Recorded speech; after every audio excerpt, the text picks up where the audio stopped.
अस्सलाम वालेकुम students, hope you are all fine. आज का आप लोग का लेक्चर है क्लास 4 का। सब्जेक्ट है हमारा साइंस। चैप्टर नंबर 11 स्टार्ट किया हुआ था हमने हीट।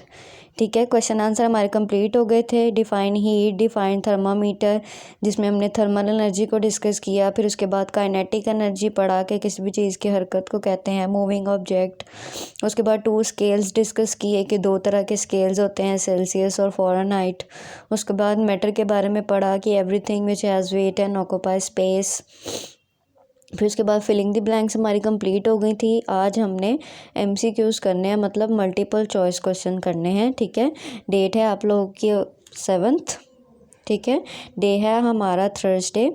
पहला आपका MCQ रीड आउट कर रही हूँ। Temperature is a kinetic energy of particles, total, average या पार्टिकल्स। तो एवरेज पे टिक कर देंगे आपके। एवरेज काइनेटिक एनर्जी होती है थर्मामीटर, यानी कि टेम्परेचर ना तो ज़्यादा मिनिमम होती है और ना ही मैक्सिमम होती है, ये सेंटर में होती है। एवरेज काइनेटिक एनर्जी होती है। ठीक है, सेकंड MCQs है आपका thermal energy is the dash energy of particles, total, average के पार्शियल। टोटल को टिक कर देंगे। ठीक है, और उसके बाद थर्ड आपका MCQs है the flow of thermal energy from a warmer object to a cooler object is known as, यानी ऐसी एनर्जी, थर्मल एनर्जी का वो फैलाव, वो बहाव जो कि किसी गर्म जिस्म से ठंडे जिस्म में मुंतकिल होता है, उसको क्या बोलते हैं? हीट। टेम्परेचर के पोटेंशियल एनर्जी क्या बोलते हैं उसे? हीट। हीट को टिक कर लेंगे। उसके बाद fourth one is and temperature, any temperature at Celsius scale which is less than at of melting ice 0 degree is written with a, यानी कि ऐसा टेम्परेचर सेल्सियस स्केल का विच इज़ लेस देन, जो कि कम होता है, दैट ऑफ मेल्टिंग आइस, यानी कि 0 डिग्री सेल्सियस थे, तो उसको क्या कहते हैं? प्लस, मीनियस या फिर मल्टीप्लाई। ये मीनियस का मतलब होता है तफरीक, मतलब माइनस भी बोलते हैं, जिसको माइनस बोल दें, इसका मतलब होता है तफरीक। ठीक है, उसके बाद नेक्स्ट 5 हमारा MCQs है the normal human body temperature on Celsius scale is 40 degree, 50 degree के 37 डिग्री। हमने क्वेश्चन में भी डिस्कस किया था कि फ़ारेनहाइट सेल्सियस स्केल का जो नॉर्मल ह्यूमन बॉडी टेम्परेचर है वो 37 डिग्री सेल्सियस होता है। ठीक है, 37 को टिक कर लेंगे।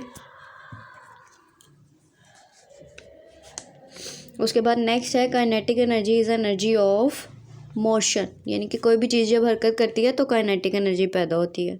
उसके बाद 7th पॉइंट है everything which has wait and occupy space is called, यानी कि कोई भी जगह जो वज़न रखती है, कोई भी चीज़ जो वज़न रखती है और जगह घेरती है, क्या कहलाती है? मैटर। मैटर को टिक कर लेंगे। 8th one is dash is use to measuring temperature, injection, thermometer के बोथ A एंड B, तो आप थर्मामीटर को टिक कर लेंगे। उसके बाद thermometer are used in dash different scales 2, 3, 4, 2 को टिक कर लेंगे। उसके बाद nothing is cooler than -273 Celsius and it is called 0, absolute 1 के एब्सोल्यूट 0, तो your correct answer is absolute 0। उसके बाद फर्दर हमारे पास हैं matching columns A with B। ठीक है, फर्स्ट कॉलम रीड आउट कर रही हूँ the total kinetic energy of particles of a substance. Substance बोलते हैं मादे को, किसी भी चीज़ को जो कि वेट रखती है, ऑक्यूपाई स्पेस यानी जगह घेरती है, और पार्टिकल्स होते हैं ज़रात। अब जो मादा, जो उसके ज़रात होते हैं छोटे छोटे, जो काइनेटिक एनर्जी उनकी टोटल क्या कहलाती है? Thermal energy. थर्मल एनर्जी के साथ इसे मैच कर लेंगे और आगे कॉलम में आपने थर्मल एनर्जी, जो करेक्ट आंसर है वो कॉलम C में लिख देंगे।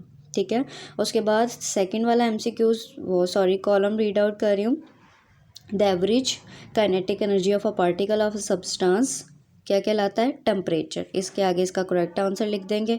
उसके बाद the flow of energy from warmer to cooler object क्या कहलाती है? हीट। करेक्ट आंसर इसके सामने कॉलम C में लिख देंगे। ठीक है, ये हमने आज अपने MCQs और मैचिंग कॉलम्स किए थे, column A with column B। ये दोनों चीज़ें आपने अपनी कॉपीज़ पे लिखनी भी हैं और याद भी करना है। Thank you.